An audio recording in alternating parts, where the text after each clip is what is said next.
आप सभी का फेंस्टेक शॉर्ट हैंड क्लासेज में स्वागत है। यह डिक्टेशन हाई कोर्ट स्टेनोग्राफर की परीक्षा को ध्यान में रखते हुए 80 वर्ड पर मिनट की स्पीड से 5 मिनट की होगी। यहाँ पर एक महत्वपूर्ण बात है कि जो भी स्टूडेंट्स इलाहाबाद हाई कोर्ट के स्किल की तैयारी कर रहे हैं वह इस डिक्टेशन को लिखने के बाद 30 मिनट्स में ट्रांसक्राइब कर लें। अपनी गलतियों को कमेंट्स बॉक्स में भेज दें।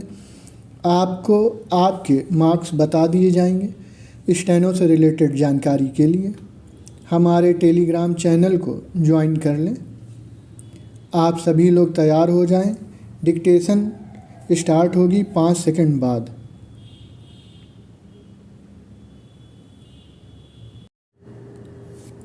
सुप्रीम कोर्ट ने एक मामले की सुनवाई के बाद इसी मसले पर एक तरह से स्थिति स्पष्ट की है।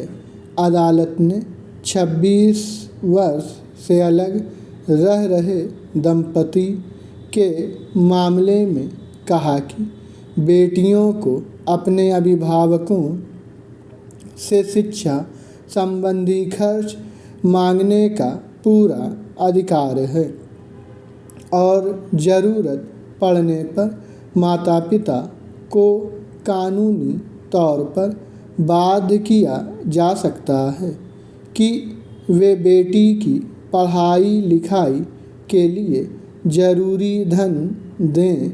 हालांकि एक सभ्य समाज में बेटे और बेटी के अधिकारों में अंतर का सवाल नहीं उठना चाहिए, लेकिन कई वजहों से जड़ जमा चुके पूर्वाग्रहों की वजह से आमतौर पर बेटियों को कई स्तर पर समझौता करना पड़ता है। ऐसी स्थिति की मुख्य वजह पारंपरिक धारणाओं के प्रति ज़्यादातर लोगों की सहजता होती है, जिसमें बेटियां अपने हक के प्रति उदासीन रहती हैं या फिर वंचित रह जाती हैं। फिर किन्हीं कारणों से माता पिता के अलग हो जाने की स्थिति में भी बेटी की पढ़ाई लिखाई सिर्फ खर्च पूरा नहीं हो पाने की वजह से बाधित हो सकती है। पैरा बेटी को ये पैसे रखने का अधिकार है और यह रकम उसे अपनी माँ या पिता को लौटाने की ज़रूरत नहीं है।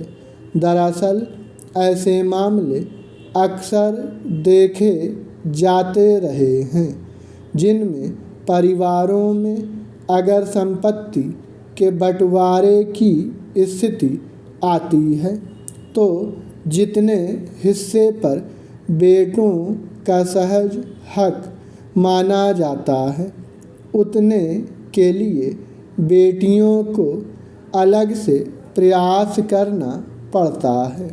विडंबना यह है कि अगर किसी परिवार में माता पिता को शिक्षा पर खर्च के मामले में बेटी या बेटे में से किसी एक को ही चुनने का विकल्प हो तो वे आम तौर पर बेटे को प्राथमिकता देते हैं। अगर कभी बेटी को उनका हिस्सा दिया जाता है तो उसे समाज में विशेष रूप से दी गई सुविधा की दृष्टि से देखा जाता है, जबकि सामाजिक बराबरी के सिद्धांत से लेकर कानूनी स्थिति तक के लिहाज से बेटियों को उनके माता पिता की संपत्ति में बराबर का हिस्सा होना चाहिए और इसे लेकर लोगों को सहज रहना चाहिए। खास तौर पर पालन पोषण और पढ़ाई लिखाई के साथ साथ अन्य ज़रूरी खर्च के मामले में माता पिता की आर्थिक सीमा में बेटियों को उनसे अपना खर्च लेने का अधिकार होना चाहिए। इस लिहाज से देखें तो बेटियों के हक के संबंध में सुप्रीम कोर्ट का ताज़ा फैसला स्वागत योग्य है। दिल्ली किराया नियंत्रण अधिनियम 1958 की धारा 25 खा 8 के प्रावधान के तहत दायर की गई इस याचिका के माध्यम से याचिगढ़ ने पारित आदेश पर आपत्ति जताई है। स्टॉप।